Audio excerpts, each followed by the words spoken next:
Hi, everyone. I'm Ophelie Jacobson with Campus Reform, and welcome back to our channel. Today, we are joined by a very special guest, Campus Reform correspondent and intern, Kayla Maloney. And coming up on the 20th anniversary of 9/11, we thought it would be interesting to share her story about how she has a personal connection to that day. So, Kayla, thank you so much for joining us today. Thanks for having me on.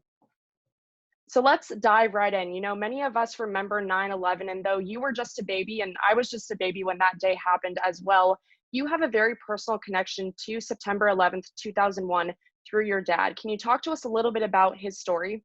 Yes, so my dad was a firefighter in Firehouse 4035, and that's in Lincoln Center. He was off duty that day. He was at home studying for his lieutenant's exam, and my mom was taking me to a doctor's appointment. And it came up over the radio uh, that a plane had hit the North Tower. And she called my dad. She said, "Chris, turn on the television. Something's going on." And he did. He turned on Fox News, and the first thing he saw was, uh, a replay of the plane hitting the tower. And all he said was, "I love you. I have to go." And he hung up the phone, and that was the last that my mom heard from him for 7 days. And he was digging through the rubble. He was sleeping on a church pew at night. He didn't go home. Phone lines were down, so he couldn't get in touch with us. And yeah, his whole firehouse sadly perished on that day. All 12 men on duty passed away, and he survived, I believe, through the hand of God. A story that he told me growing up was that when he would walk straight and then turn around behind him, he saw his footprints in the dust and in the rubble. And he was walking up to the church that he was sleeping in when he saw those footprints. And I just believe that it's a sign that God was carrying him through that day and carrying my family through the days afterwards. And, growing up and hearing that incredible story that you just told, how did that shape your perception of America and the work that our law enforcement does every single day?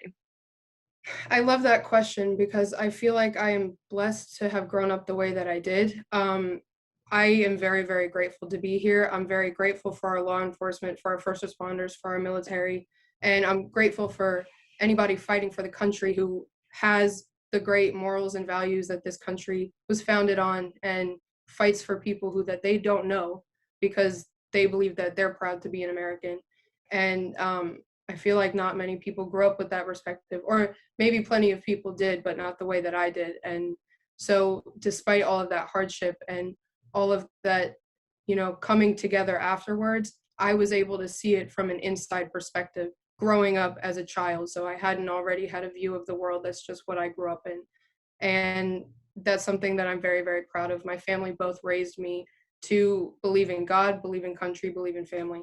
And I believe that the issues that we're having now are because people are not grateful to be here and they don't understand the significance and the history of things like 9/11 or, how the country was founded, how it made mistakes, how we grew out of them as a country. We fought for goodness, we fought for truth, and we fought for what this country was founded on, even if it took, you know, time to get to where we are today. And I believe that most people don't recognize that. And like you said, not a lot of people have that personal connection to 9/11 to grow up and, really learn how to respect law enforcement and to respect this country. But why do you think it's so important that we teach that in the classroom, that we continue to learn about 9/11 even 20 years later? I personally believe that 9/11 especially is a perfect example of this. I know that I was raised, even though I don't remember the day, I was raised to never forget, and I'm going to raise my children to never forget because once you start to forget and you start to allow your, media elite, your political elite, tell you different stories, different versions of either what happened, or tell you you don't need to remember what happened, or I guess push you in a direction towards the future in which kind of 9/11 is allowed to be forgotten. uh, you allow it to happen again. You allow something like Afghanistan to happen again, um, because when you don't know your history, it's such a cliche. When you don't know your history, you're doomed to repeat it. And not only that, but in the process of it being repeated, you come to allow things to happen like, May through the end of 2020 with all of the race riots, with all of the, I guess, retaliation against police officers, the people who are putting themselves on the line to protect us. They don't even know who we are, and they're the people who show up at your house or show up to a burning tower falling on a beautiful Tuesday morning to save other people. They're dying for you. They're fighting for your freedom. They're fighting for your safety, and they're the ones responding to that. And if you don't appreciate that and you don't understand why you should be appreciating it, you're going to allow things that are happening right now and likely worse things in the future to continue happening because of the manipulation that's going on, through the media, through the politicians. And I think it would only get worse if we don't bring back that gratefulness. I guess that's a theme that I'm going to have today, is gratefulness. And that's so important for people to remember, especially coming up on the 20th anniversary of 9/11, just weeks after President Biden pulled the last US troops out of Afghanistan. Looking at all that's happened over the past couple of months, even the past year, how do you think America has changed since September 11th, 2001? I think it's so cool that, especially after, since last year, since COVID started, everything became so divided, and it was already in the process of dividing. Everybody went back to this theme of 9/12, which is a day that I guess shows the beauty of what it means to be an American, about how every state was represented in New York City and in Washington, D.C. First responders from all over the place, even from other countries, but most importantly, across the country, down from down south, from the Midwest. Everybody came together. They were unified. They were fighting for what it meant to be an American, because our values had just been attacked, and thousands of Americans had perished in a terrorist attack.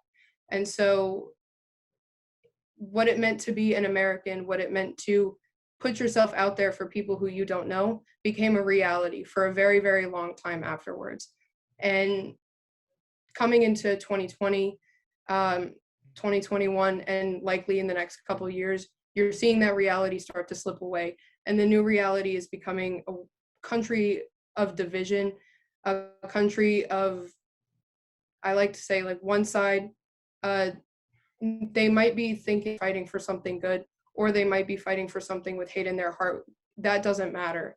They're fighting for something that goes against what history shows. And so this division in the country is definitely due to manipulation. It's definitely due to an alteration of what we knew to be true years ago and what now they're allowing to slip away in the school systems. They're convincing parents not to raise their children to never forget and to teach, I guess, the same values that I grew up with. And so in a country divided today, united we stand, divided we fall. We're seeing a little bit of that, and that's why it's so important that we have to teach the coming generations. And so it's my generation's job, or it's our responsibility to teach the coming generations behind us that this is not going to work, and this is, I guess, quite despicable if you think about it, because something that happened like in Kabul it's only the beginning, and it is an inevitable turn of events when you, I guess, study in hindsight, which, we don't really have the luxury of right now, but in the future we will. And people will see that this is the series of events. This is why this was allowed to happen.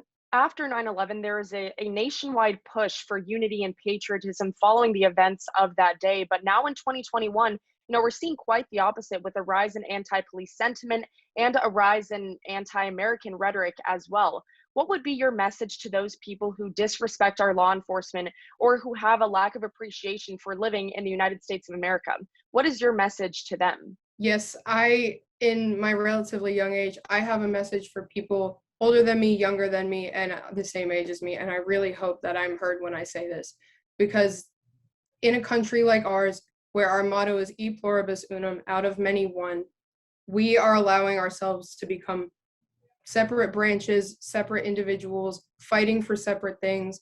It's not even like two sides are fighting for the same thing in different ways anymore, which is how it used to be in, mid 1900s, even going up through 2000. And then all of a sudden you saw a shift where we're fighting for two different, I guess, countries right now, a utopia and fighting for our traditional values. And my message to everybody, no matter what your walk of life is, no matter what your story is we need to learn our history, and we need to reinstill gratefulness into the heart of the United States. And we need to realize that no matter what, we are fighting as one people, no matter what country you come from, no matter what class or race or identity you come from, you need to be fighting for the good of America. You cannot be fighting for the downfall, or like you grow up hating America like people have these days. And if you look back at your history and you understand why we were attacked on 9/11 by a radical terrorist group for our values, you, I guess, will come to see that the things that the media is telling you, the things that your political elite are telling you, are not true. They're simply just lies and manipulation, and they are allowing hardship to happen here. And I was raised, and I can't take it for granted, because if I do, then I won't be able to explain this to anyone else. I was raised to understand that as common sense, that you need to be grateful for where you live. You need to know and understand your country's history, and even the history of, where you came from. My family came from Ukraine, during World War II. I have friends who come from Venezuela, from, Colombia, from Cuba, and all of these places are going through the same thing that we are, and they're further along than we are, and they need to look towards America's past, and they need to look towards other countries' futures and other countries' pasts, like Venezuela or Cuba, or Ukraine. I mean, the spread of communism has proven to be very, very toxic. The spread of radical Islamism and terrorism is very toxic, especially to people who have our values. So I guess the bottom line is, my message to everybody is to change your perspective and come to understand the great values that we stand for, what is at risk, and why it is our responsibility to fight for what's at risk. And I guess just to be grateful for being here, be grateful that you live in a country that our biggest problem is that we have something to lose.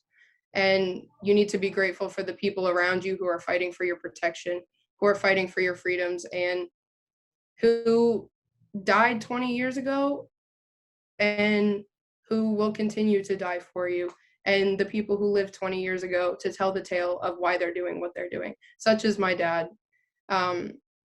He's definitely my hero, and he and my mom raised me to have these values and to be this way. And the only reason that I'm here today is because of that. So I guess, yeah, gratefulness, changing your perspective, that's the most important thing.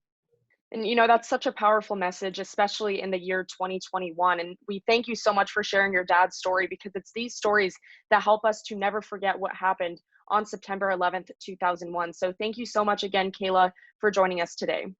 Thank you so much for having me. It's been an honor. And from my dad, he's very grateful that he had me on today, or that you had me on today. So thank you.